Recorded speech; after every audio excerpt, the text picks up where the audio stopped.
sa nakatakdang pagpirma muli ng It's Showtime sa GMA7 sa susunod na mga araw. Napag-usapan din kung magkakaroon ng bagong host ang noontime show na magagaling sa Kapuso. Kapansin-pansin kasi sa social media page ng isang Kapuso star na ito kumakanta ng theme song ng It's Showtime. Hindi man sinabi nito na gusto niyang maging bahagi ng It's Showtime family. Naging daan ang post niyang ito para hilingin sa kanyang mga tagahanga at ilang madlang Kapuso na makita ang aktres sa It's Showtime sa darating na mga araw. Mapapanood ba natin siya sa It's Showtime kahit guest co-host lang siya? Yan ang dapat. Maaalalang sa naging panayam noon kay Vong, sinabi nitong grabe ang kaligayahang nararamdaman nilang lahat sa show.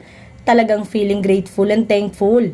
Sa tanong kung sino-sino ang papasok na Kapuso star sa It's Showtime, yung papasok po ng mga Kapuso stars, inaayos na po kung daily na siya mapapanood sa susunod na taon or kung iba-iba or magiging regular po sa Showtime, baka matuloy na.